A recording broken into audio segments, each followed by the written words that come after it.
26th, 1995, three members of the Freeman family, Dennis Freeman, Brenda Freeman, and Eric Freeman, have been killed in their family home. The two older sons of the couple are missing, and investigators are desperately searching for them. We made contact with the relatives to find out more about the Freeman family. The family told police that Ryan and David Freeman have become interested in the skinhead lifestyle in the last year. Their parents raised them with a very strong religious ideology. The Jehovah's Witnesses held a pretty strong idea of belonging and membership, and a certain series of rules about how to live life. The boys rejected those traditional values. Ryan and David decide they're going to adopt this skinhead lifestyle, which is polar opposite to what their parents believe is Jehovah's Witnesses. They find a new identity. It's the substitution of a different belief system, equally rigid. The neo-Nazi worldview is powerful, emphasizes the role of hate, and you're empowered to use violence as an option. Raven, Cookie. In 10th grade, there was a very dramatic change where the Freeman brothers started dressing like neo-Nazis. It's over there. Wearing Doc Marten boots, army fatigue pants. These were big boys, 16 and 17 years old. Brian was 6 feet tall, 225 pounds. David was 6'3", 240 pounds. So they were intimidating. They go out and they get tattoos right in their hairline. Brian has berserker, and David has a St. Heil. Brian gets a big crossbones swastika. And then it escalated. Brian and David began acting out in a way that was aggressive and violent. There was a physical confrontation between the Freeman brothers and our driver's ed teacher. They had grabbed him as he was attempting to intervene in some sort of situation at school.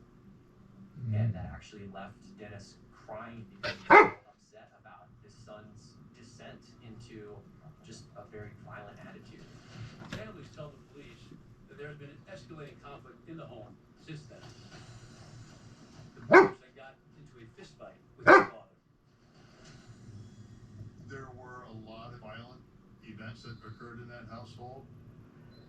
Dennis and Brenda were at wit's end as to how to control both sides of their teenage sons. Dennis had a lot of difficulty trying to figure out exactly how to discipline boys who looked like men, were sort of acting like men. Eric was very afraid of his brothers. Eric is still close to his parents. He wants to be involved in the Jehovah's Witness faith. And as a result of that, he becomes really the target for his older brother's torment.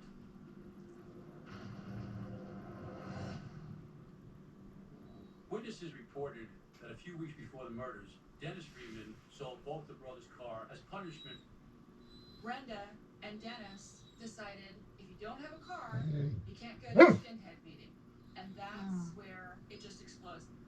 Allegedly, Brian told classmates that if he had been home when his parents sold his car, he would have killed them on the spot. Brenda, the mother, she made it perfectly clear to her friends and family that she was scared of her two sons. Based upon information that was being acquired, including the threats that the brothers had made towards their parents, there was enough information to have arrest warrants issued for them. It appears that the unthinkable may be true, that David and Brian Freeman are the main suspects in their gruesome triple homicide to their family. Luna.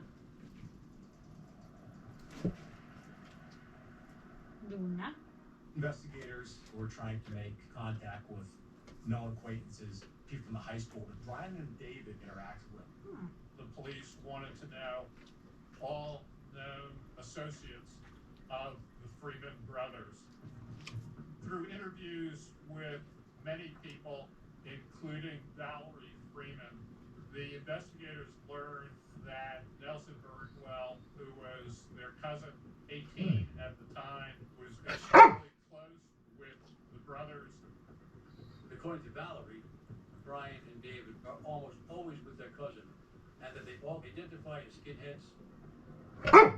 They used these new personas to make sure they were able to do what they want and not be messed with. And nobody did mess with them. People were afraid of them. They were big, intimidating boys that were talking about really scary ideas, really hateful ideas. They were a scary, toxic trio. Investigators go to the Birdwell home to look for him. Luna? To see if he knows anything about the Freeman brothers' whereabouts. Nelson's parents, devastated by the murders of the family members, tell police Raven? they have not seen Cookie. Nelson since February 26th, the date of the murders. Freeman brothers and their cousin may be on the run together. The three are considered to be violent individuals. Police need to catch them before anybody else gets hurt. Police were able to go through phone records made from the hotel room.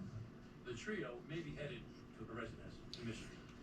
Pennsylvania State Police wanted to check to see if the suspects made their way here. It was basically a shot in the dark. Cookie. So, what will you design today? Cookie. It's over there.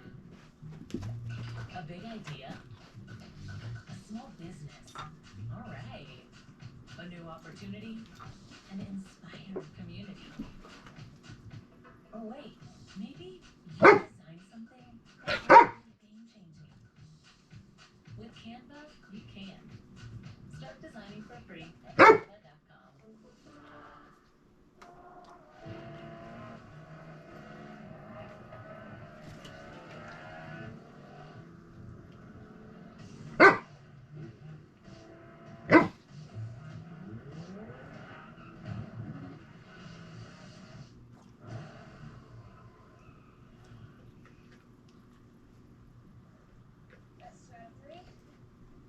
It's one fantastic ride. The turbocharged, tech-inspired new Kia Forte. An overtime rate all the time. What do? You turn to DiGiorno to be MVP. MV Pizza. Fresh baked taste. The winning move. It's not delivery, it's DiGiorno. Does anyone on board know how to fly an airplane? I got this.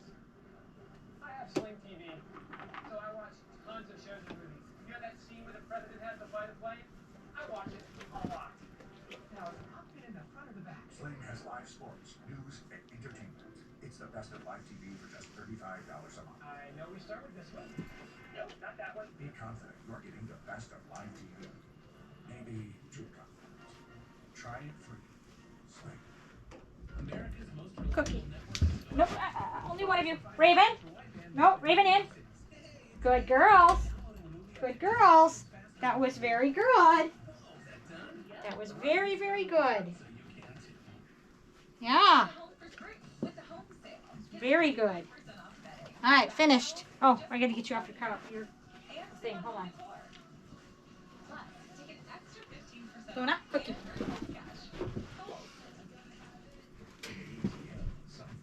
Nice job, girls.